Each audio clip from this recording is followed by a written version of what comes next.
Sí, yo también tengo duda en la 9, la de cardinalidad.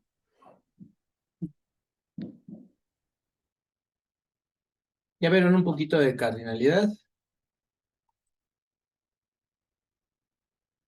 O todavía no. Creo que muy poco. Pero sí ya vieron algo. Según yo, para decir que dos conjuntos tienen los mismos elementos, hay que encontrar una función entre ellas dos, ¿no? Una función que sea biyectiva entre los dos. Ah, una función biyectiva, ok. Ajá. A ver, aquí tengo la tarea. Sí, dice la 9. Dada A en Z, sea Z el conjunto de todas las A por Z minúscula, tal que Z minúscula pertenece a Z minúscula, o sea que es entero, demuestre que la cardinalidad de Z2 es igual a la de 3Z. Entonces, en ese tendríamos que sacar una función para 2z y 3z, ¿no? Y luego comprobar que las dos son biyectivas. Así es. Ujú. Sí, por ejemplo, déjenme le agarro otra vez a esto, ya tiene rato que no escribo. Ya me voy chueco otra vez. Yo tengo una propuesta, pero no sé cómo justificarlo. A ver, cuéntame. Se me ocurrió hacer la función, usar la función x más x sobre 2, ya que lo que nos piden es una Los función que va X medios. A esta de acá. de los múltiplos de Ajá. pares a los que son divisibles entre Sí, 3. pues, queremos una, así es, una función de estas, ¿no? Ajá, y su dominio pues es, por ejemplo, 0, 2, 4. Y si evaluamos en ese número, nos va a dar uno de la Y otra es, función. en este primer conjunto, pues, bueno, como son los enteros, vas a tener aquí al puntos suspensivos, -2, -4, -4, -2, al revés. -4, -2, 0, 2, 4, 6, etcétera. Y eso va a este conjunto, ¿no? El que va de -6, -3, 0, 3, 6, 9, etcétera. Ujú. Si quieres encontrar una correspondencia que sea 1 a 1 entre los elementos de este conjunto y este conjunto, y además que la imagen de la función pues sea todo este conjunto, todo el contradominio. Entonces, ¿quién me dijo? ¿Quién me propuso esto? Yo, Ariadna. Ariadna, que Ariadna propone esto, ¿no? Que cada elemento X del dominio, tenemos la regla de correspondencia X más X medios. Entonces, al final lo que tienen que hacer, ¿eh? Encontrar una regla de correspondencia que ustedes propongan, y una vez que la proponen, pues tienen que probar que es inyectiva y que sobre. Esta que tenemos aquí, pues suena bien, ¿no? Porque pues X más X medios, pues en realidad es 3X medios, ¿no? Que es prácticamente como lo que querríamos, ¿no? Cada elemento que es un elemento múltiplo de 2, a partir de mi función lo tengo que enviar a uno que es múltiplo de 3. Y pues esta que me está proponiendo aquí, pues suena bien, ¿no? Porque cada múltiplo de 2 es par, y si lo divido entre 2, pues es casi como si estuviera haciendo una relación entre los pares, o el múltiplo de 2 y los enteros, ¿no? Normales. Y luego de ahí como que pues tengo que enviarlo a los múltiplos de 3 y prácticamente pues los múltiplos de 3 pues son multiplicar algún entero por 3. Entonces pues sí está bien la idea, y bueno, podría decir más, ¿no? Que está bien la regla de equivalencia, y además sería cosa de probarlo, ¿sí? Probar que es biyectiva, ¿sí? Que la función f de x igual a X más X medios es biyectiva. Es lo único que tendríamos que probar. Mostrar que es biyectiva.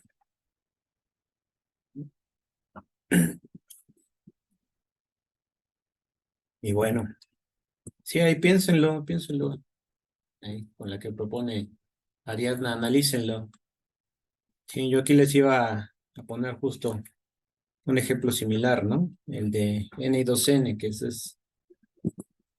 bueno, se podría decir que es más obvia o es más natural, más que obvia, es más natural. Encontrar una función G que vaya de los naturales a 2 veces los naturales, pues es más natural encontrar esa función o proponer esa función, ¿sí? Cada elemento que yo tome en los naturales lo voy a hacer corresponder con su doble, ¿no? Por X. Pues en este caso, mi función sería g de X igual a 2X. Y lo que tenemos que probar, pues es que esa función es biyectiva. Y por ejemplo, yo lo que hice fue asignarle una función a cada, bueno, por ejemplo, al de 2z y 3z, Ajá, individualmente les asigné una función, ¿no? Por ejemplo, 2x y 3x. ajá, Entonces, de ahí yo dije, bueno, si la función f de x es biyectiva y la g de x también lo es, ¿no? Entonces ajá. las dos son biyectivas y por lo tanto tienen la misma cardinalidad, ¿no? Mm, O no funcionaría así. bueno, los conjuntos tienen la misma cardinalidad, no en sí las Ah, funciones, sí. Bueno, eso. ¿sí? Ajá, por ejemplo, tú puedes hacer esto, ¿no? Bueno, es lo que entiendo. Tomar una función h, por ejemplo, que vaya de z a 2z, ¿no? Por ejemplo, no sé si es lo que me decías. Y tomarte una función k que vaya de z a 3z. Entonces, por ejemplo, tú puedes probar que esta función y esta función, ambas son biyecciones. Entonces, como ambas son biyecciones, entonces lo que tú sí puedes este, concluir es que la cardinalidad de z y la de 2z, pues es la misma, ¿sí? Tienen la misma cardinalidad. Y también puedes concluir, cuando si ya pruebas que la k es biyección, pues que la cardinalidad de z y la cardinalidad de 3z, pues también es la misma.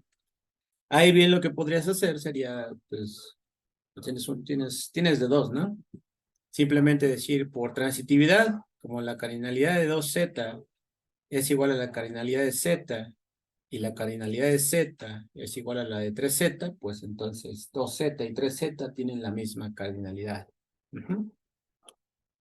Ok, ok. Y, ajá, y si ya se quieren ver un poquito más espléndidos, pues como cualquiera de las dos, h y k son funciones biyectivas, entonces como son biyectivas, son invertibles. Entonces tú podrías bien hablar de quién es h a la menos 1. Y h a la menos 1, que es la inversa de h, pues ese iría de 2z a z. A z, esta z. Ujú. Y h a la menos 1 también va a ser biyectiva. Ahí está. Bueno, si no lo creen, pues lo pueden mostrar, ¿sí? Pero como h es invertible, pues h a la menos 1 también es invertible. Si es invertible, es biyectiva. Y entonces, pues ya vieron que la composición de dos funciones biyectivas es biyectiva, ¿no? Ajá. Entonces, si yo ya sé que K es biyectiva y que la inversa de H también es biyectiva, pues entonces bien podríamos tomar la composición de H-1 compuesta con K, ¿sí? Y esta función, pues, empieza del dominio de H-1, que es 2z, y termina en el contradominio de K, ¿sí? Que es 3Z, ¿sí? Porque el H a la menos 1 hace esto, ¿no? Va de 2Z a Z, ¿sí? Esta es la H a la menos 1. Y luego está la otra función que le llame K, que va de Z a 3Z, ¿no? Es la función K. Entonces, si yo compongo H a la menos 1 con K, pues voy a tener una función que va desde 2K hasta 3K, ¿no? Y esa es justo su composición. Entonces, si ustedes ya tienen la regla de correspondencia de K, y si ya tienen la regla de correspondencia de H a la menos 1, que es la inversa de H, pues las componen y obtienen la regla de correspondencia que me lleva, la regla de correspondencia que es una biyección, que me lleva a todos los elementos de 2Z a todos los elementos de 3Z. ¿Sí? Sí. Sí, y pues prácticamente si hacen todo eso, pues ya Ariadna ya nos dio aquí ay, le bajé de más. Bueno, aquí se alcanza a ver todavía. Nos da la regla de correspondencia. Si lo hacen, esa es la regla que les va a dar. Y si no me creen, pues lo pueden cerciorar, ¿no? Esa va a ser la regla. Bien, les digo, una vez que ya tengan su regla de correspondencia, pues ya nada más es probar que en realidad su función es biyectiva. Entonces primero tienen que probar que es inyectiva. Pero, por ejemplo, eso ya lo vimos en clase, ¿no? Para probar que la función es inyectiva, pues podemos partir de que tenemos dos imágenes que son iguales. Supongamos que tengo dos imágenes que son iguales. Entonces, si mi función es inyectiva, pues va a tener que suceder al final que las preimágenes, ¿sí? O los elementos de cuál vienen esas dos imágenes, pues son iguales, ¿sí? O sea, estoy diciendo lo siguiente. Hacer circulitos más bonitos. Están mis dos conjuntos. Aquí tendría en este problema a n y a 2n. Aquí estoy poniendo mi función g. Y entonces, lo que estoy haciendo es suponer que dos imágenes aquí del contradominio son iguales, ¿sí? Que g de x y g de y son el mismo elemento. Entonces, ¿qué es lo que puede pasar aquí? Pues podría pasar que pues esa imagen proviniera de dos elementos diferentes, ¿sí? De x y de un elemento y. Como por ejemplo la función x cuadrada, ¿no? La función x cuadrada pues tiene esa particularidad, ¿no? Que no es una función inyectiva. Por eso luego en los contraejemplos es bueno utilizar a la función x cuadrada, porque la función x cuadrada lo que hace es que dos elementos del dominio están asociados a un mismo elemento del contradominio, ¿no? Por ejemplo, el 2 y el menos 2 pues, están relacionados al mismo elemento, ¿no? Al 4. Entonces, en la función x al cuadrado, pues siempre vamos a tener este tipo de gráficas. Entonces, por eso se dice que la función x cuadrada no es inyectiva.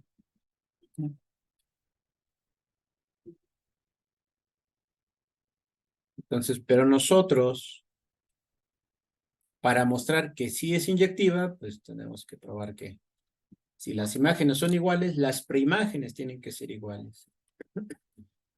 ¿Cuáles son las preimágenes? Pues son los elementos del dominio, ¿sí? Los elementos del dominio que están asociados a los elementos de la imagen se conocen como preimágenes. Por ahí luego he utilizado el término y no lo he aclarado. Entonces, como estamos suponiendo esto, que las imágenes son iguales, pues sabemos que la función que estamos proponiendo es 2x, entonces g de x sería 2x y g de y sería 2y, ¿sí? Porque mi función g es tomar el doble de los elementos del dominio. Y aquí, como esto es una ecuación, es una igualdad, pues simplemente dividimos entre 2 a ambos lados y llegamos a que en realidad esos elementos de los cuales provienen g de x y y de x, en realidad no son diferentes, ¿sí? En realidad no tendría esta línea de aquí. En realidad solamente sería esta línea, porque acabo de llegar a que las preimágenes pues son iguales. Es decir, mi función sí es 1 a 1, siempre, ¿sí? Porque no importó qué imágenes yo tomara, sus preimágenes, no importa qué dos imágenes tomara y las igualara, al final llegué a que sus preimágenes son iguales. En realidad es una función 1 a 1. Una vez que es inyectiva, una vez que vemos que nuestra función es inyectiva, pues hay que ver que es sobre. Entonces hay que probar que G es sobre. Entonces para eso hay que probar por la definición de sobreyectividad, que para toda o para todo, a ponerla así, eh, vamos a usar esta letra, vamos a cambiar la letra. Para toda B, para todo elemento B del contradominio, hay que demostrar que existe un elemento, vamos a llamarle A, en el dominio de la función G, de tal manera que, o tal que, cuando a A yo le aplico la función, pues me lo envía a B. Es decir, G de A es igual a B. ¿Qué quiere decir este enunciado? Que cada que ustedes toman un elemento en el contradominio de la función, siempre va a existir uno del cual proviene. Siempre van a poder encontrar eso. Eso es si la función es sobreyectiva. Siempre que tomen un elemento en el contradominio, siempre van a poder encontrar un elemento en el dominio del cual proviene. Siempre. En otras palabras, lo voy a poner aquí entre paréntesis, que todo elemento del contradominio esté relacionado con al menos un elemento del dominio, pues quiere decir que la imagen de la función es todo el contradominio. Estamos cubriendo todo el contradominio con la imagen de la función. No siempre sucede que la imagen y el dominio coinciden, ¿sí? La imagen es una cosa y el contradominio es otra. ¿En esto sí están de acuerdo todos? ¿Que la imagen y el contradominio son diferentes?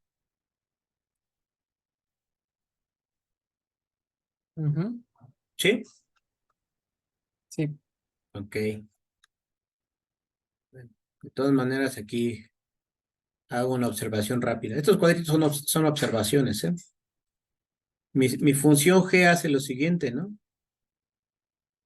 Por ejemplo, voy a agarrar el 1, el 2 y el 3. Mi función G va de los naturales, la G que estamos viendo ahorita, ¿eh? A 2 veces los naturales. Si yo tengo esta función de n a 2n, pues, y mi función G es el doble de los elementos del dominio, pues el 1 estaría relacionado con el 2 con el 4, el 3 con el 6 y así sucesivamente, ¿no? Cada elemento se relaciona con su doble. Pero ¿qué pasa si yo tomo a la misma función? sea, mi función g de x, que es 2x, pero tomo como dominio a los naturales y como contradominio a los naturales. ¿Qué va a suceder? Por ejemplo, si yo aquí me tomo cualquier impar, como estoy en los naturales, en el contradominio, pues en el contradominio están los impares. Entonces yo podría pensar, ¿cuál es el elemento del dominio con el que se relaciona ese elemento? ¿Existirá ese elemento aquí?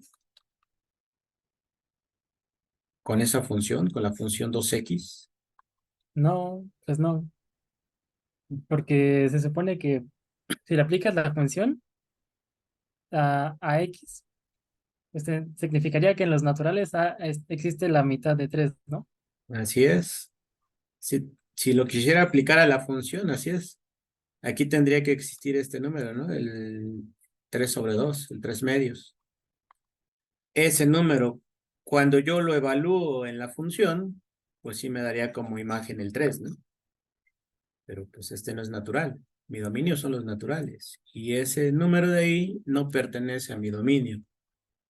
Entonces, en ese caso, la función no es inyectiva.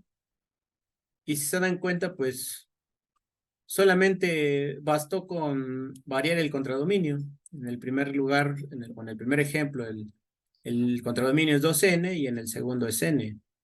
La función sigue siendo la misma. La función es g de x igual a 2x.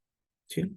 Tanto en este primer ejemplo como en este segundo ejemplo, la función es la misma, el dominio es el mismo, pero el contradominio ya cambia. Y el primero es inyectiva. En el primer ejemplo la función es inyectiva y en el segundo ya no. Bueno, pero yo estaba acá. Hice esa pequeña acotación, pero estaba acá. Demostrar que para todo elemento del contradominio existe uno del dominio con el que se relaciona. Si eso no pasa, no es sobre. Y en este caso, pues podemos pensar como habíamos hecho vamos a ponerle aquí codo. Como lo hicimos en la clase anterior, que lo que hacía era proponer, ¿no? Proponer quién es ese elemento A, tal que al aplicarle la función G me lo envía a B. ¿Quién sería A? ¿Quién propondrían ustedes como A? Mañosamente pueden hacer lo siguiente, ¿no? A partir de este hecho, ¿no? De que quieren que G de A sea igual a B. Pero como la función G es tomar el doble del elemento del dominio, pues G de A es 2A. Es igual a B. Es decir, ahí de aquí mañosamente lo que pueden hacer pues es despejar a la A. Nos quedaría de esa manera. ¿Sí? Esto nada más es como para darnos una idea de quién sería mi A. Pues lo que podría decir es que a mi A la puedo escribir como B entre 2, sin ningún problema. Esto que puse aquí en rojo, eso no, nunca lo pongan en su tarea. ¿Sí? Eso nada más es como para que se apoyen. Porque si lo utilizan así, pues es porque ya están utilizando que la función es invertible. Por lo tanto, biyectiva. Por eso en el clase les comentaba que era como que hacer un poquito de trampa. Pero más bien es maña, porque eso no siempre se va a poder hacer. Entonces, A tiene que ser de la forma B entre 2. Entonces, existe un elemento aquí en el dominio que es de la forma B entre 2. Y eso, pues sí es posible. A lo mejor a algunos les va a causar un poquito de ruido, ¿no? Porque dicen, pues es que este no es Z. Dicen, pues no que el dominio eran los naturales y el contradominio, pues, los pares o los múltiplos de los naturales. Dice, si son los naturales, ¿cómo me estás diciendo entonces que aquí hay un elemento que es B entre 2, ¿no? Cualquiera me diría, pues es que eso ya es una fracción, ¿no? ¿Cómo que una fracción es un natural? ¿Por qué no hay problema? ¿Por qué sí puedo considerar a A como B entre 2. Porque ves si se puede dividir entre 2. Así es. Porque B sí se puede dividir entre 2. Nada más acuérdense. Dice, ¿qué queremos demostrar? Que para todo B en 2n, o sea, esto de acá. A nuestro B ya lo estamos fijando, ya sabemos dónde vive, ya sabemos a qué conjunto pertenece. O sea, B es par, y al ser par, pues lo podemos hablar de su mitad. Entonces, lo único que estamos haciendo es que A dependa de B, pero B de antemano ya es múltiplo de 2. Entonces, sí puedo tomar B entre 2. Y eso me va a dar un natural, que es lo que queremos, ¿no? Esto es un natural. Entonces, es un elemento del dominio. ¿Y qué sucede con ese elemento del dominio? Pues que cuando yo le aplico G de A, pues es igual a 2 por A. Pero como A, yo lo estoy proponiendo como P entre 2, pues tendría esto de aquí, y esto en realidad, pues es B. Entonces, para todo elemento B del contradominio, en realidad existió un elemento A del dominio, tal que al aplicarle la función G, pues su imagen es el elemento B que había tomado desde un principio. Y como la elección de B fue arbitraria, fue cualquier elemento del contradominio, pues eso quiere decir que eso va a suceder para todos. Y si sucede para todo, pues eso quiere decir que la función es biyectiva.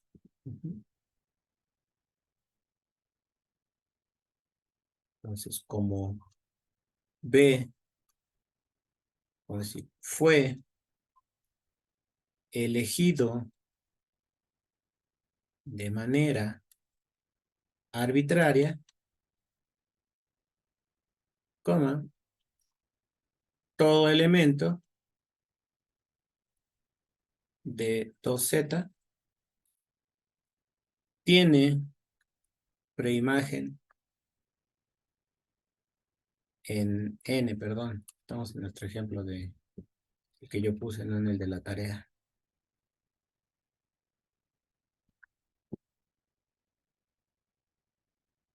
Tiene preimagen en n. Bajo la función gen, que es la que estamos analizando. Es decir,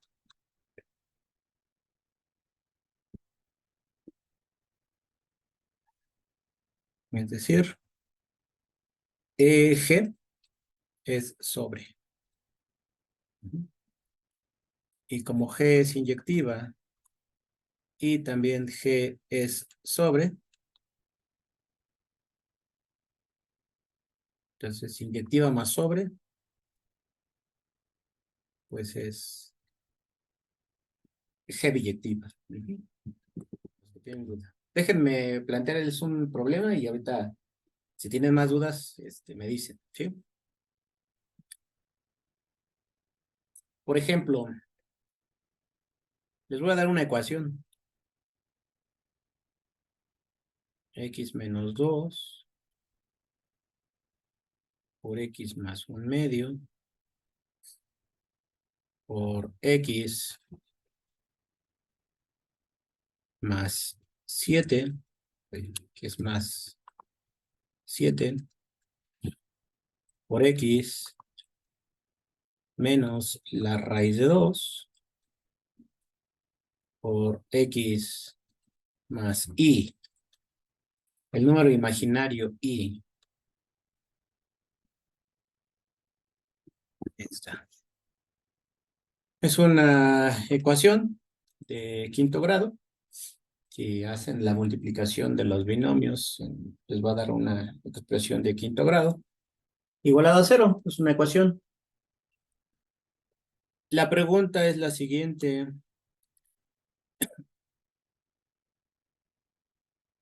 ¿Cuáles son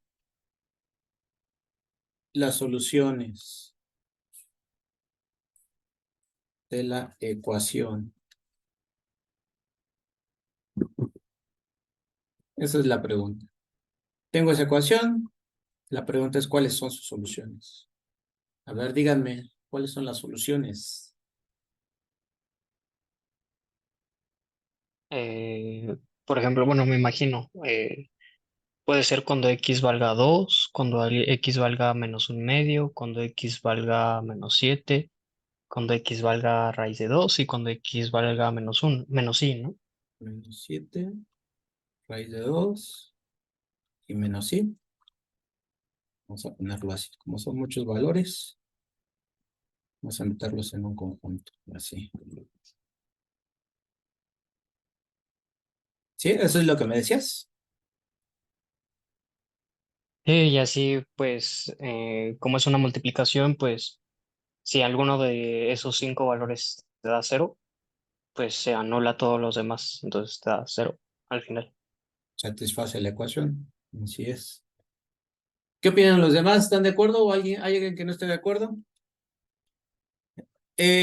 Por lo que hemos visto y por lo que estamos acostumbrados a hacer, desde la primaria pues empezamos a hacer construcciones de conjuntos numéricos, muchas veces pues de manera implícita, ¿sí? En raras ocasiones nos hacen explícita esa construcción. De ahí es donde luego surgen muchas confusiones. Y a lo largo de ir construyendo esos conjuntos numéricos, pues llegamos a uno que nos dice, pues este es el conjunto con el que vamos a estar trabajando. Y dicen, se llaman los números reales, que de hecho cuando empezamos aquí en la facultad, pues en cálculo empezamos con los reales, ¿no? Y ya, pues, los reales son un campo y como tienen un buen de propiedades, por eso nos conviene utilizar a los reales como campo y nos vamos a ir sobre ellos, sobre los reales. Y como que estamos acostumbrados a trabajar sobre reales. Sin embargo, cuando les hagan una pregunta de este estilo, pues como que tenemos que ir un poquito más allá, ¿no? Porque muchas veces como que pensamos de esa manera, como que todo ya está predeterminado. Y es una de las maneras de pensar como que de vez en cuando tenemos que ir quitando, ¿no? De nuestra mente. Ya la tenemos arraigada. Les empecé a platicar de los conjuntos numéricos que empezamos a ver desde la primaria, que empezamos con los naturales, con los enteros, con los racionales, después vemos a los reales junto con los irracionales, o si vemos irracionales antes y ya les dicen, pues unen los racionales y los irracionales y obtienen los enteros. Luego, pues, todavía más allá de ellos existe un conjunto más que se conoce como el conjunto de números complejos y nos empiezan a construir así las matemáticas. En la primaria, por ejemplo, cuando hacíamos operaciones, pues no eran relativamente sencillas porque solamente operábamos en el conjunto de los naturales. Y entonces lo tomábamos con un conjunto cerrado en las operaciones, ¿no? Es decir, si yo sumo dos naturales, el resultado es un natural. Si yo resto dos naturales, el resultado es un natural también. Si yo multiplico o divido naturales, el resultado es un número natural.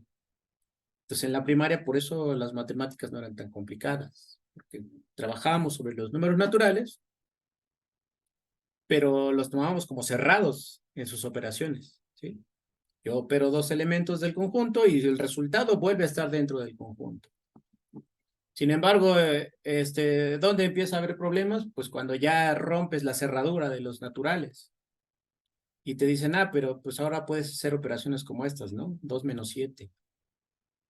O sea, el 2 es un natural y el 7 también es un natural y los estoy restando. Sin embargo, esa operación o el resultado de esa operación ya no es un número natural. O sea, ya no pasaba como al principio, ¿no? Que opero dos naturales y el resultado vuelve a ser un natural, ¿no? Ahora resto a un natural, le resto otro natural y ahora lo que obtengo es este número. Pero ese ya no es un natural. ¿Qué es lo que tenemos que hacer? Pues tenemos que tomar un conjunto más grande, ¿sí? Un conjunto numérico más grande.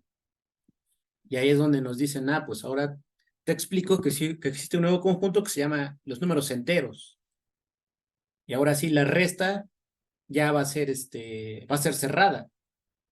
Tú restas dos números o sumas dos números enteros y el resultado va a ser un número entero. Pero pues vuelve a pasar lo mismo, ¿no? Ahora ni con los enteros ni con los naturales. Tú dices, pues yo divido un número entero o un número natural entre otro número entero o un número natural. Entonces, eso ya no está ni en los naturales ni en los enteros. Entonces, ¿eso dónde está? Y lo mismo. Pues nos tendrían que decir, es que existe un conjunto numérico diferente, que se conoce como el conjunto de los números racionales. Y ese elemento cae dentro de ese conjunto. Entonces, ahora, este es un racional, este es un racional. Cuando tú divides dos racionales, lo que obtienes como resultado es un número racional también. Es cerrado dentro de ese conjunto, pero ya no es cerrado en el conjunto de los enteros ni en el conjunto de los naturales, porque estoy dividiendo dos naturales y el resultado no es un natural, o lo mismo, si lo veo como enteros. Entonces, más que nada, a eso va mi planteamiento de esta pregunta, ¿sí? ¿Cuáles son las soluciones de esa ecuación? Y también la otra pregunta que les hice, ¿quién se mantenía o quién se retractaba, ¿no? De que esas son las soluciones. Si les preguntaran cuáles son las soluciones de esa ecuación, pues ustedes tendrían que decir, depende. Depende de dónde estés considerando las soluciones. Porque si tú me dices, pues dame las soluciones en los naturales, pues ¿cuáles son las soluciones? 2.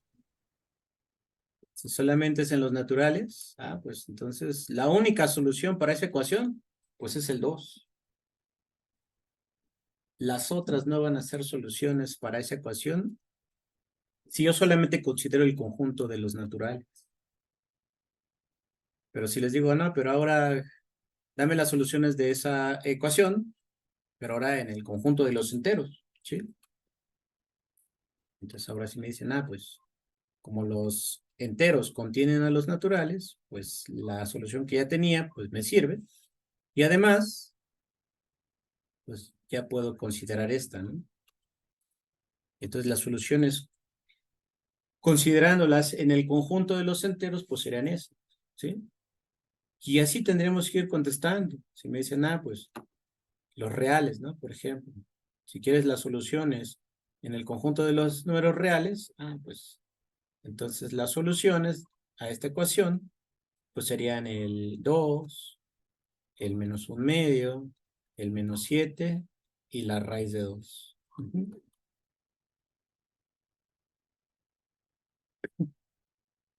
Y entonces, estas soluciones que me dieron aquí arriba, cuando les pregunté y me contestaron estas de acá, ¿esas en dónde son soluciones?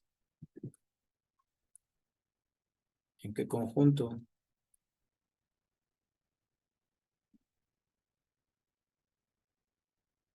¿Cuándo todas estas son soluciones de la ecuación? En el conjunto reales unión complejos.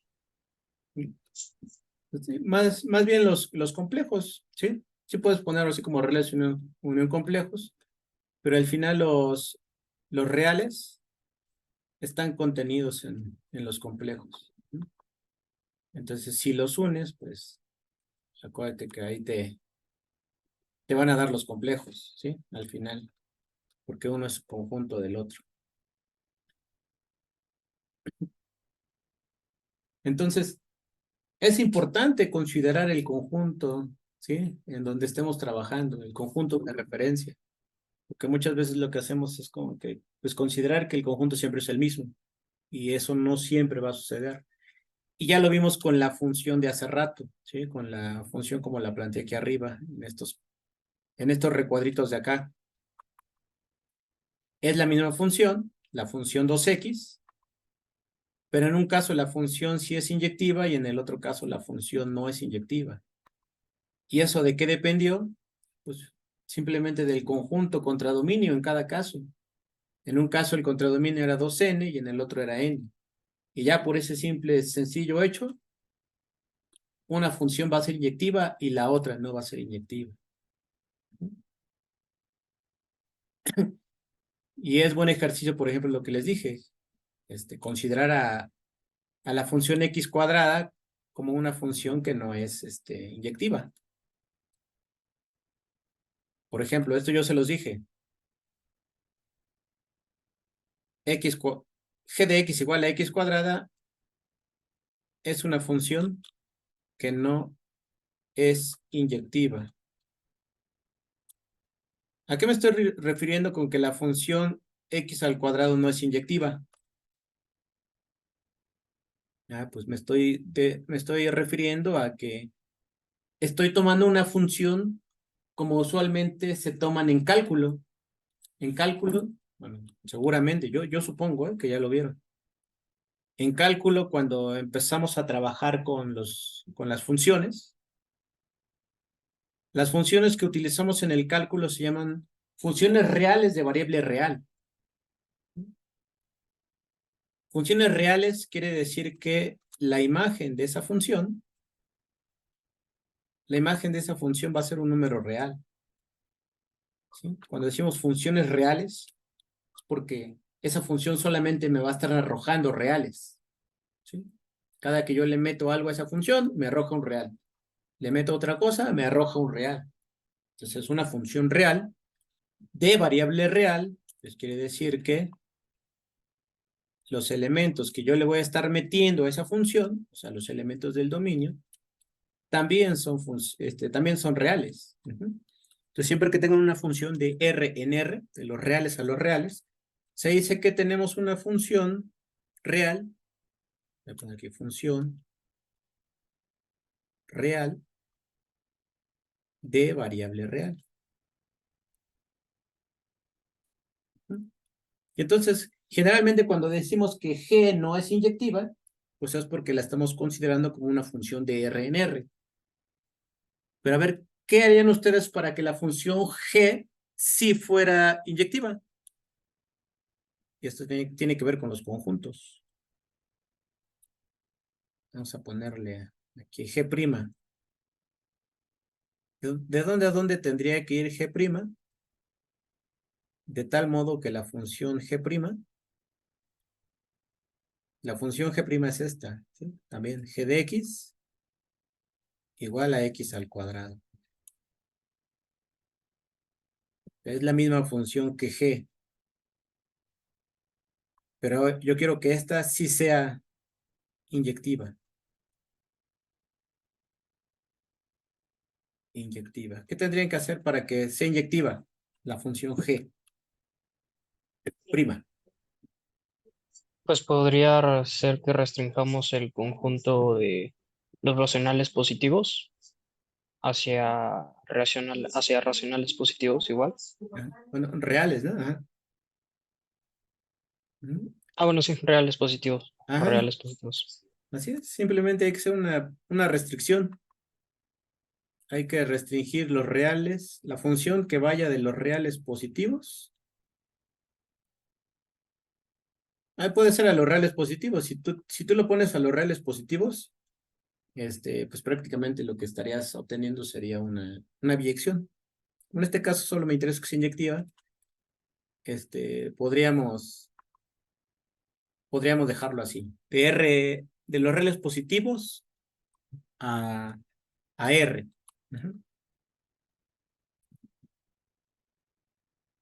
Ahí a los reales positivos le pueden unir el 0 o no. Hay a quienes les gusta hacer eso, ¿no? Como que para que se vea bonito. Como que para considerar el origen, ¿no? Cuando grafican. Unen el 0. Aquí me faltó la unión. Unión, el 0. Entonces, si ustedes hacen eso, si ustedes restringen el dominio de los reales positivos más el 0 a los reales, lo que obtienen ya es una función inyectiva. Porque ahora sí, tienen sus dos conjuntos. Y ahora sí, por ejemplo, el 2 está relacionado con el 4. ¿Y qué pasa con el que me daba problemas, no? Anteriormente, por ejemplo, si consideraba también el -2, pues el -2 cuando le aplico la función x cuadrada también se va al -4. Pues sucede que ahora como estoy restringiendo mi dominio, pues ese -2 ya no es elemento de R más, ¿no? Ya no es elemento de los reales positivos. Entonces ya no lo considero en mi dominio, entonces pues ya no voy a tener problemas. Ahora sí mi función va a ser 1 a 1. Cada elemento del dominio va a ir a un elemento del contradominio. ¿Sí? Entonces, otra vez, ¿de qué dependió de que una función fuera inyectiva o no? Pues depende de los conjuntos, ¿sí? De los conjuntos que se estén considerando en su dominio y contradominio. Bueno, la idea en general es esa, ¿sí? Que les quería dar con este planteamiento. Que siempre analicen cuál es el conjunto de referencia de sus funciones, de sus ecuaciones, hasta de los mismos conjuntos, ¿no? Cuando se definen los conjuntos, pues todos los conjuntos con los que trabajamos al final son subconjuntos de un conjunto universal. Entonces siempre preguntarnos, ¿cuál es ese conjunto de referencia con el que estoy trabajando? Porque dependiendo de eso puede cambiar mucho el panorama, ¿sí? De lo que estemos haciendo. Otra vez vamos con sus dudas de la tarea. ¿En qué otro han tenido dudas? Bueno, yo tengo dudas sobre justo el que había mencionado hace rato, el 7 de la tarea. Ajá, La duda es, ahí dice que lo demostremos o demos un contraejemplo. ajá. Me imagino que se refiere a demostrar, podemos utilizar las definiciones que pues, vimos en el curso, que hemos visto en el curso, y con eso pues lo demostramos. Así es. Y la otra es dar un contraejemplo, pero no sé cuál es más fácil. Me imagino que la de usar puras definiciones, ¿no? Creo que es más corta, pero no sé si, o cuál conviene, porque son creo que 5 incisos, o si en un inciso conviene más ocupar un contraejemplo.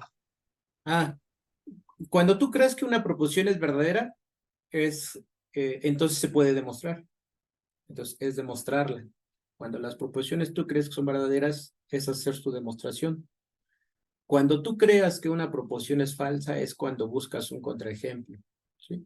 Porque acuérdate que cuando tú demuestras una proposición, lo que estás diciendo en el fondo es que esa proposición siempre es válida, ¿sí? Es válida para todos los casos. Cualquier caso que tú des siempre va a cumplir con esa proposición. Si una proposición es falsa, es lo que hablábamos la otra vez de los cuantificadores universales.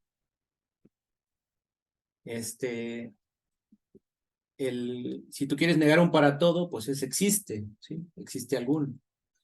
Entonces, si tu proposición tú consideras que es falsa, perdón, eso quiere decir que no se cumple para todos los casos. Quiere decir que existe un caso en el que va a fallar. Y a lo mejor no uno, van a existir muchos, ¿sí? Miles, millones. Pero a ti te basta con demostrar que existe uno, para el cual esa proposición es falsa. Entonces, siempre que te den eso, demuestre o dé contraejemplo, el demuestre va a ser para las que tú crees que son verdaderas y contraejemplo va a ser para las que tú creas que son falsas. ¿Sí? Ah, ok, entonces ya depende más o menos de nuestra intuición para ver si una es falsa u otra y utilizamos ya sea un contraejemplo o una definición, ¿no? Así es. De inicio va a ser eso, por su intuición, bien lo dices. Ya después con la práctica y con el análisis se van a ir dando cuenta de que ya no es tanto intuición, sino que prácticamente a partir de todo lo que ustedes ya saben, ya les es más fácil determinar si esa proposición es verdadera o es falsa. Por ejemplo, en la primera, pues esas se las dan en clase, ¿no? Si dos funciones son sobreyectivas, entonces su composición es sobreyectiva. Ah, pues eso me suena lógico. Por ejemplo, las dos primeras como que, ¿cuáles? No, como que la primera y la tercera son como que las que generalmente se pueden considerar como verdaderas, analizándolo un poquito detenidamente. Pues como esto, la intuición me va a hacer pensar que la primera y la tercera seguramente son verdaderas. Ustedes ahí lo ven. Por ejemplo, la segunda y la cuarta, ahí sí es como que, pues sí estarle pensando un poquito más, porque tienes dos funciones que son sobre o que son inyectivas, bueno, perdón, tienes dos funciones que al componerlas te da algo sobre o algo inyectivo, y prácticamente el problema te dice, pero ¿qué me puedes decir de las funciones que estás componiendo? ¿Es necesario que ambas sean sobres o que ambas sean inyectivas? ¿O no importa? Puede ser que una sí lo sea y el otro no, y sin embargo así la composición va a seguir siendo inyectiva o sobre.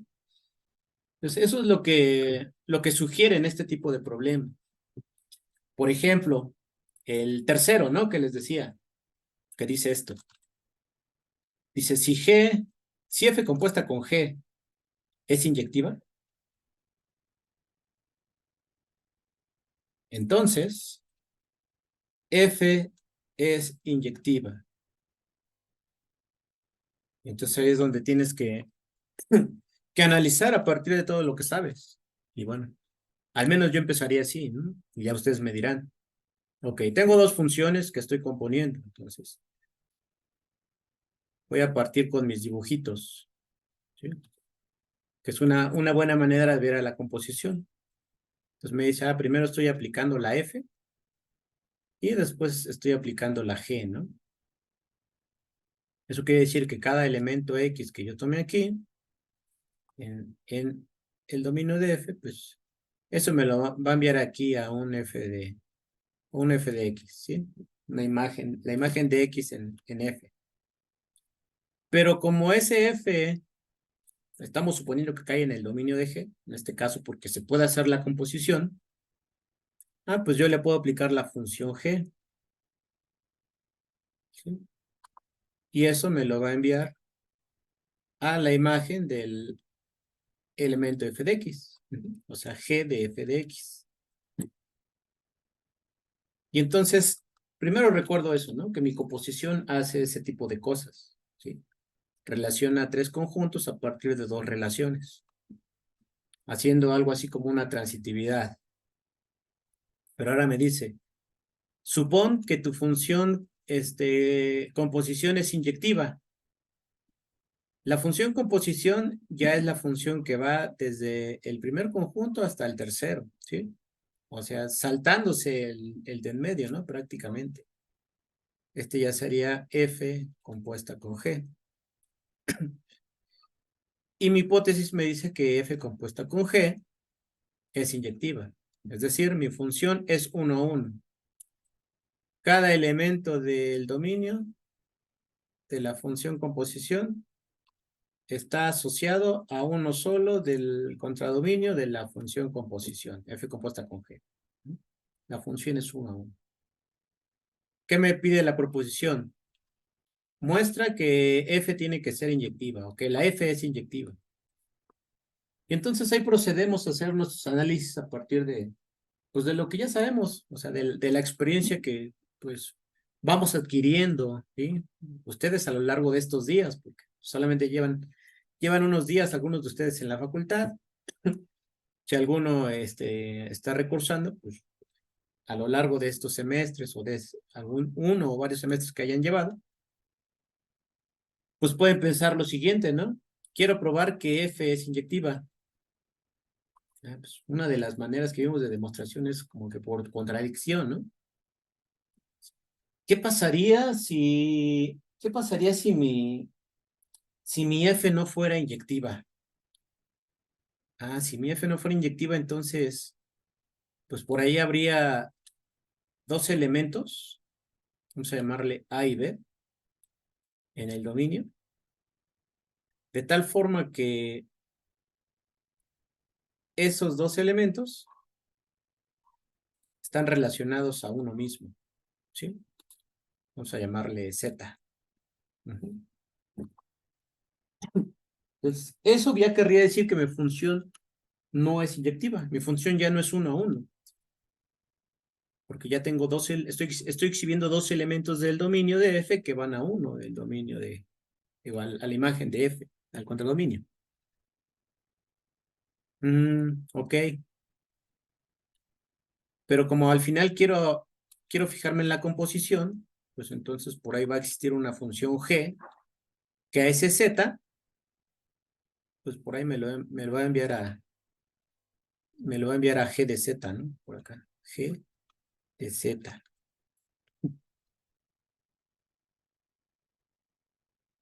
Y entonces, ¿de qué me doy cuenta ahí? Fíjense solamente en lo que acabo de dibujar de color azul. ¿Qué pasaría con la composición en ese caso?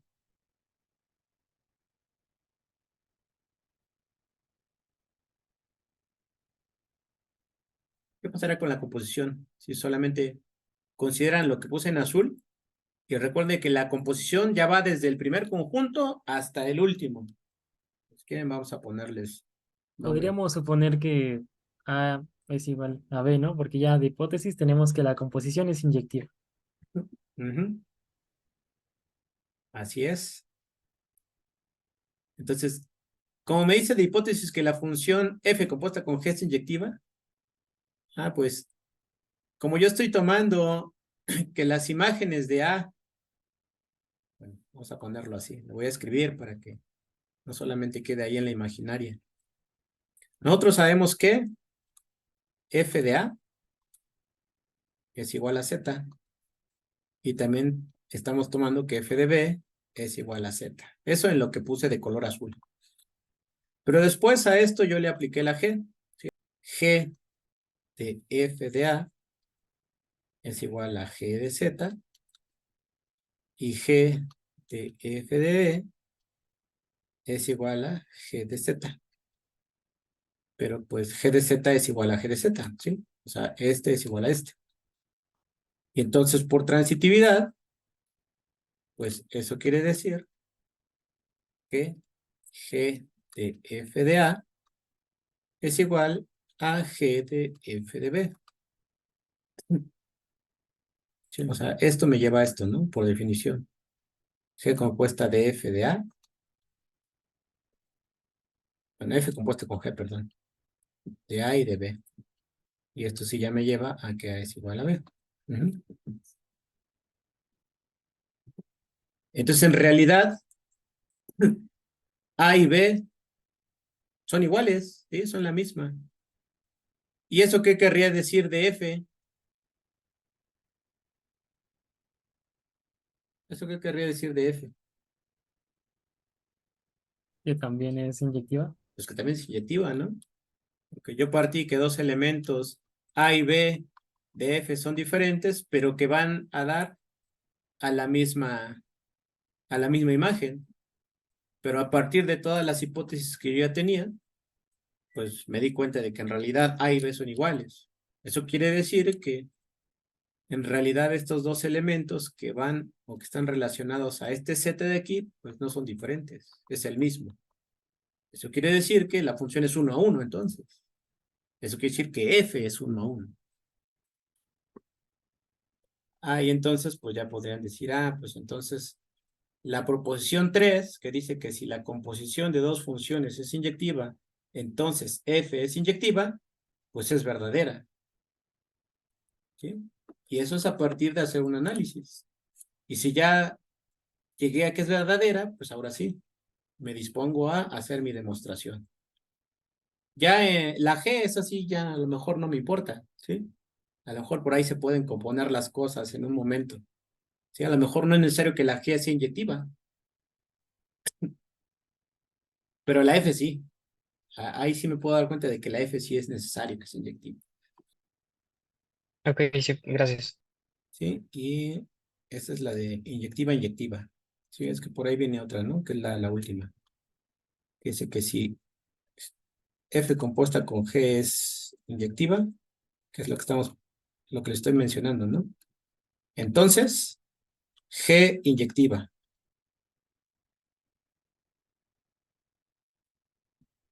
Y entonces ahí otra vez, podemos empezar a analizar así con nuestros conjuntos si quieren. Pues, ok, mi composición es inyectiva, pero la G será necesario que sea inyectiva.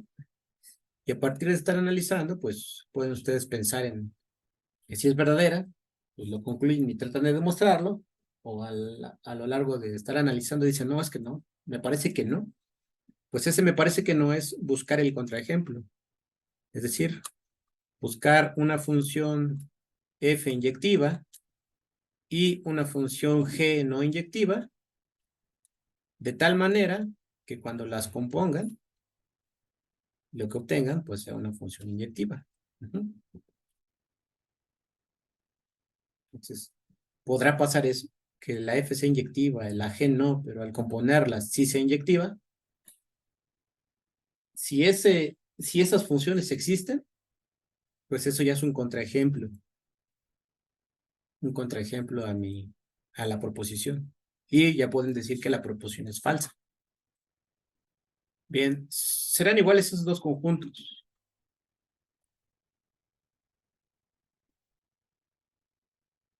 Tenemos lo siguiente. Una función que va de A a B. Entonces voy a poner aquí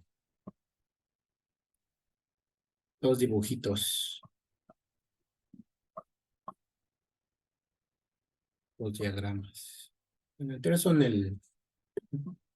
supone que tienen que ser iguales. Este es A, este es B, este es A, este es B. Aquí está la función F que va de A a B. Y lo mismo acá abajo, es el mismo diagrama, la función F que va de A a B. Entonces, ¿qué es la imagen? Eso seguro lo vieron, ¿no? Con Cristóbal. La imagen y la imagen inversa de un conjunto. La imagen, pues yo me tomo un conjunto, voy a llamarle A1. Y a partir de la función F, yo me fijo a dónde va a dar ese conjunto A1. O sea, ¿quién es la imagen?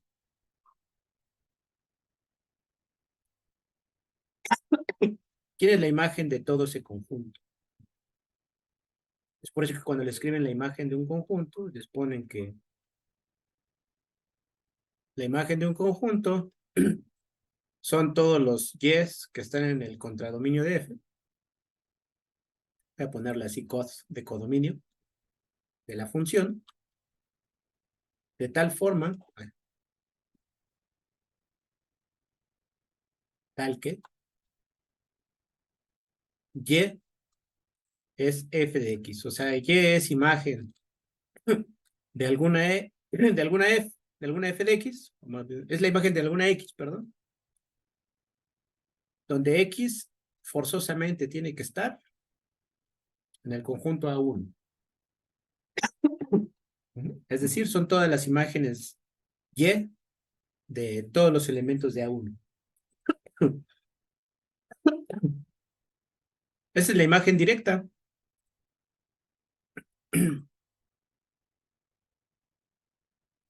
La imagen directa de A1. La imagen directa de un conjunto. Entonces simplemente es ver, me tomo un conjunto del dominio y me fijo a qué conjunto va a dar en el contradominio. Ese conjunto al que va a dar en el contradominio, esa es su imagen directa. Por otro lado está la imagen inversa.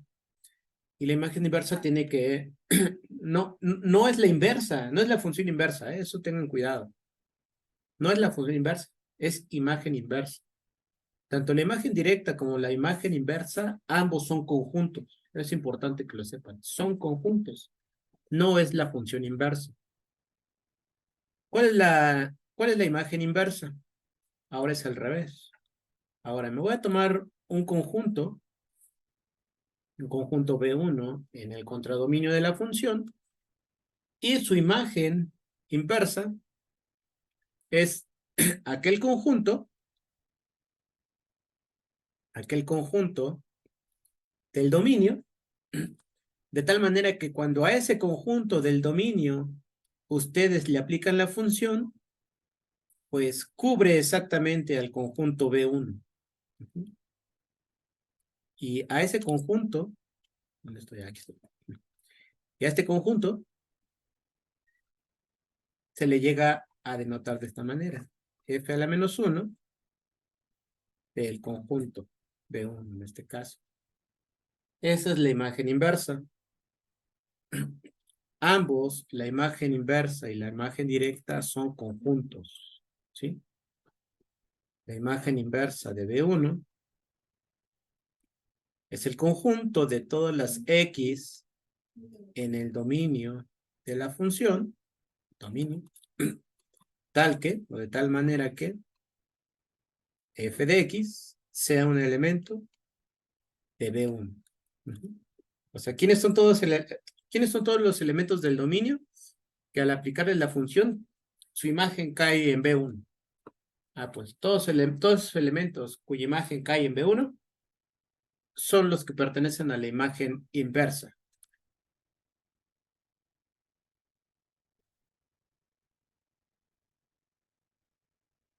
Imagen inversa de B1.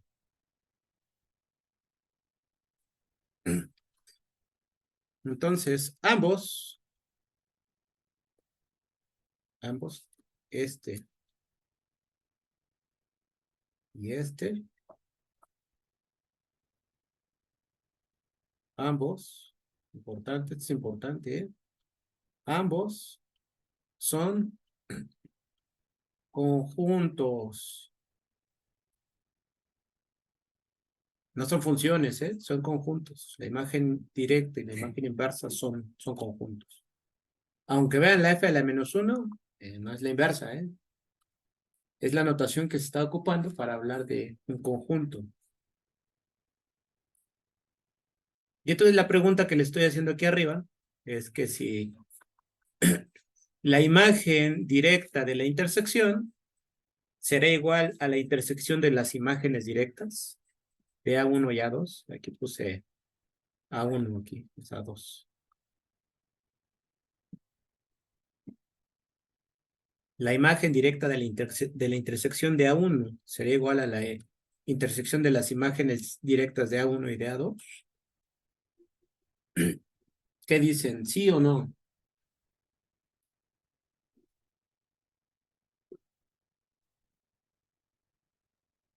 Ese creo que ya lo había hecho y creo que sí, sí se cumplía. Incluso había dos casos en donde la intersección fuera vacía y donde sí compartieran elementos en común. Ah, es de la tarea, ¿verdad? Ese? Sí. Ah, no me había fijado. Ay, según yo lo iba a hacer. No, no, no. Bueno, pero tú llegaste a la conclusión de que es verdadera. Sí, porque desarrollé, bueno, primero desarrollé la intersección del conjunto A1 y A2 y le apliqué F, por así decirlo. Bueno, creé conjuntos arbitrarios con elementos arbitrarios Ajá. y hice dos casos donde fuera vacío la intersección y donde sí tuvieran elementos en común. Y según me acuerdo, sí salía que era igual. Que tuvieran elementos en común. Pero ¿qué pasa si no tienen elementos en común? La intersección es vacía, entonces es el vacío. O sea, cuando le aplicas algo al vacío, pues, Y la imagen, pues es vacía, ¿no? No hay imagen. a ver, pero les voy a poner esto, ¿eh? Es casi la respuesta. Ya ustedes me dirán.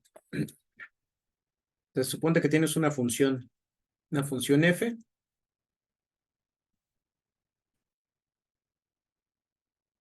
y suponte algo así, ¿no? Por ejemplo, tienes aquí un conjunto A1 y un conjunto A2. Y mediante esa función, supón que pasa algo así.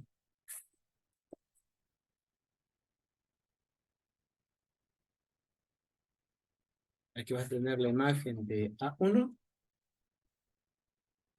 y aquí vas a tener la imagen de A2. O sea, todo A1 se va a este círculo de acá, esto de aquí, y todo A2 se va a este círculo de acá abajo, bajo F.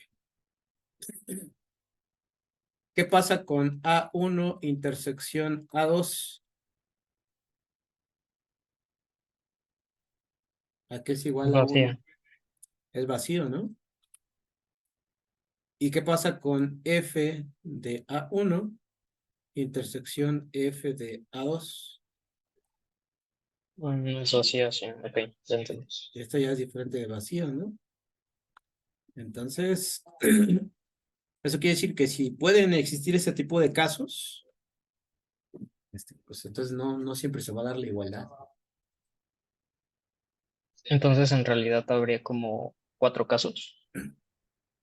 En realidad en realidad, si ya vimos que, como se les acabo de decir, que eso no siempre ocurre, pues no es verdadera, porque para que sea verdadera, tiene que suceder para todos los casos, y cuando no es verdadera, pues ya no te metes en más problemas, y simplemente encuentro 4 ejemplos. Ok, entonces sería, pues en este caso, pues poner este Encuentra, contraejemplo, ¿no? encuentra dos conjuntos A1 y A2, y una función F adecuada, de tal manera que A1 y A2 sean ajenos, o sea, que su intersección sea vacía, pero que en su imagen sí se intersecten algunos elementos. Porque si dijéramos que es verdadera, pues entonces, bueno, como tú me habías dicho, ¿no? Si fuera verdadera, eso querría decir que entonces que F de la intersección, pues es igual a la intersección de las imágenes. Pero en este caso, aquí lo que tendríamos pues sería F del vacío, ¿no? Y F del vacío, ¿quién es F del vacío? El vacío. El vacío, así es. Y de este lado tenemos que F de A1, interacción F de A2, pues es diferente del vacío. Entonces ahí tendría una contradicción. Pues esa contradicción me la da el hecho de que puede existir este tipo de casos, que los conjuntos A1 y A2 sean ajenos, pero que a partir de una cierta función adecuada, pues sus imágenes sí se intersectan. Entonces, pues sí, ya no se cumple la igualdad. Entonces, Ok, sí. No lo había visto ese caso, pero sí, sí, gracias. sí, en este caso, cuando son conjuntos y funciones, pues como sabemos que tenemos todo este tipo de diagramas para las funciones, siempre traten de dibujar. Es muy buen ejercicio de inicio dibujar, ¿no? Poner tu dominio, contradominio, tu función, tómate dos conjuntos dentro del dominio y esos conjuntos, pues ahí sí, ¿no? Como que al hacer el análisis los puedes tomar de diferentes maneras. A lo mejor los conjuntos se intersectan, a lo mejor uno está contenido en el otro, o a lo mejor los dos son ajenos. Entonces tienes varios casos, ¿no?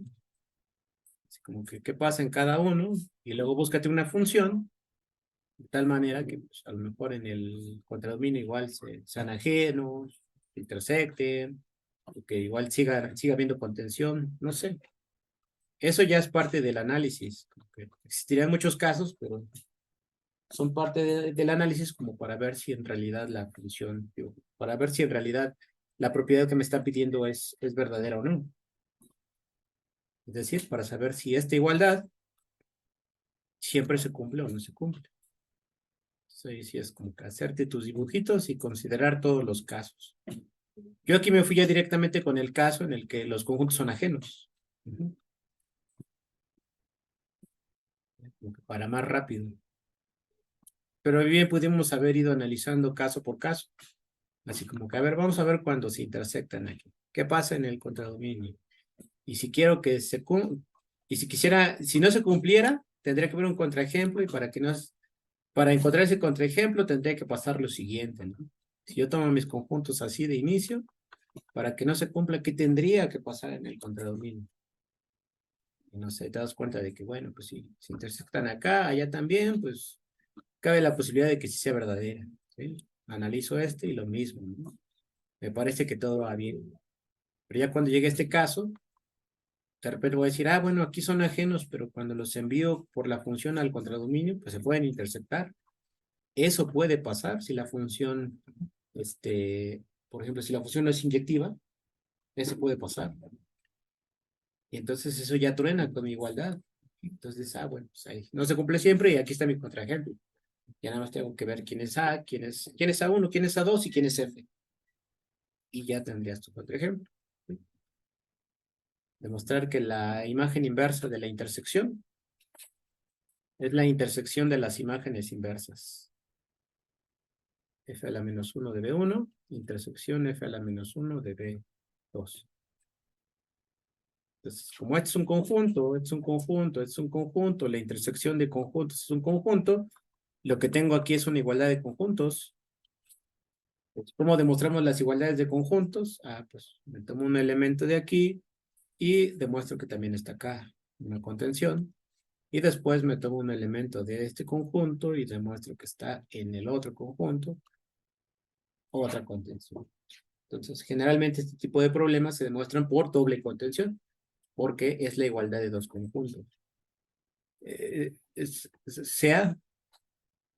Sea Y en la imagen inversa de la intersección, ¿no? De conjuntos.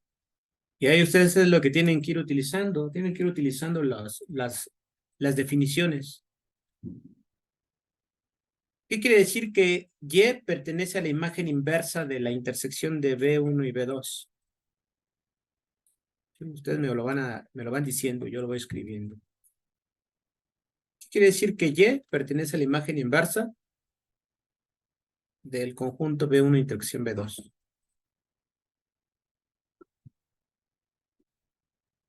Me Pues que regreso. Y es elemento de la imagen inversa de P1 y de P2. Ya. Me regreso a la definición. Aquí tenemos la definición arriba de la imagen inversa.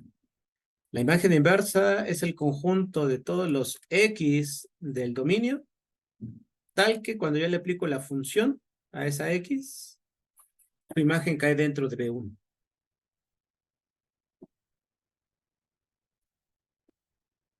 Entonces, antes aquí le voy a llamar X por la notación de arriba. X. Me tomo un elemento X en la imagen inversa de la intersección. ¿Eso qué quiere decir? ¿Cuál es la propiedad de que ese X pertenezca a la imagen inversa de esa intersección?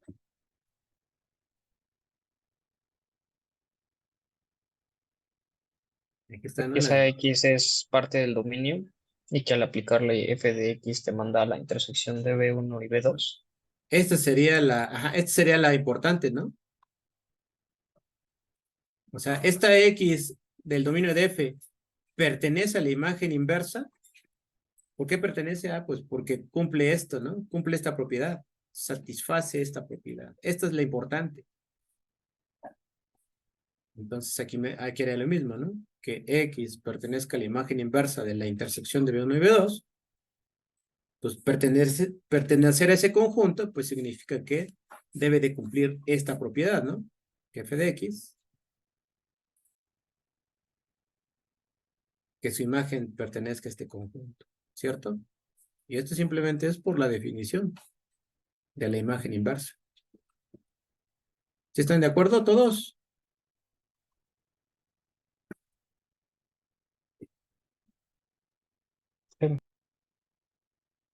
Y bueno, así ustedes le van a seguir. Así, y entonces, ¿eso qué implica? A ver, díganme. A ver quién me dice. ¿Eso qué implica? Que f de x pertenezca a B1 interacción B2, ¿qué significa?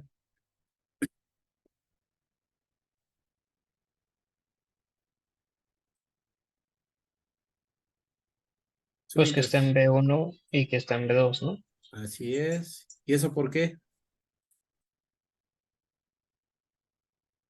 ¿Eso por qué lo pueden garantizar? Por la definición de la intersección.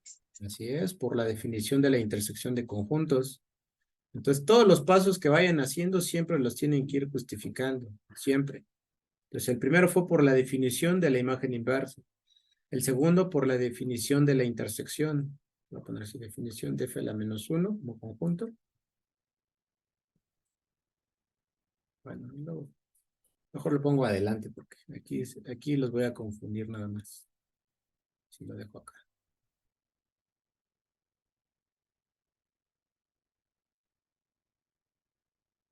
Mejor lo escribo adelante de cada uno. ¿Y qué significa que f de x pertenezca a B1?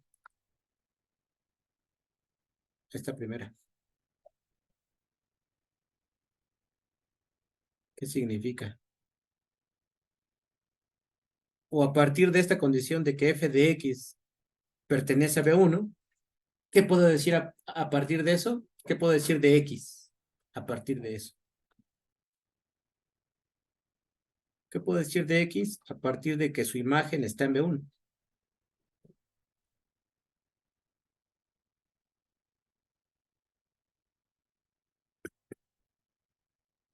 Es que para toda X la mandas al conjunto B1. No para toda. En particular esta x, sí, se va a B1. Porque ahorita estoy exhibiendo una, ¿no? Una x nada más. No importa la elección, es una x arbitraria. Pero bueno, al menos esta que elegí, su imagen se va a B1. Pero el hecho de que esté en B1, eso ¿qué puedo yo concluir acerca de X? Del hecho de que su imagen está en B1. Me regreso nuevamente. Si f de X está en B1, pues ¿qué puedo decir acerca de X? Que también está en la inversa. Que esa X es un elemento de este conjunto, ¿no? Es un elemento de la imagen inversa. Así es. Entonces, que la imagen de X pertenezca a B1 implica que entonces X es un elemento de la imagen inversa, pero de B1, ¿no? Y lo mismo pasaría con el otro, ¿no? Entonces X también es un elemento de la imagen inversa de B2. Pero si X es elemento de la imagen inversa de P1 y también es elemento de la imagen inversa de B2, entonces, ¿qué puedo concluir? Tú es el elemento de su intersección. Entonces, X es un elemento de la intersección de los dos conjuntos. Y esa era la primera contención que quería demostrar, ¿no? Que cualquier elemento de aquí también es elemento de acá. Por ejemplo. Ahora me faltaría la otra. Aquí todas las explicaciones fueron por definición. Por ejemplo, Definición. ahí la otra contención se puede decir análogamente. Bueno, no, ponerle un sí, solo sí a las implicaciones que hicimos. Es lo que tendríamos que ver. Por ejemplo, la primera sí. Si X es partiendo de abajo, ¿no? Partiendo de abajo. Si X es un elemento de la intersección de esos dos conjuntos, pues eso quiere decir que está en los dos, ¿no? Y si X está en la imagen inversa de B1, pues eso implicaría que cumple esta propiedad. Lo mismo para el otro. Si X está en la imagen inversa de B2, cumple esta propiedad. Entonces, ahí sí puedo poner una equivalencia también. Y ahora el otro. Si f de x está en B1 y f de x está en B2, entonces puedo concluir que f de x está en la intersección. Pues sí, ¿no? Sí es equivalente. Y ahora la última. Si f de x tiene la propiedad de que está en el conjunto B1 intersección B2, entonces puedo concluir que x está en la imagen inversa de B1 intersección B2. Pues sí, ¿no? Pues sí, por definición. Así es. Que cumpla esta propiedad quiere decir que la x está en la imagen inversa de la intersección. Entonces sí se puede poner la implicación en el otro sentido, entonces todas pueden ser equivalencias y ya acabaron su demostración. ¿Sí? Ahí ya queda así demostrado.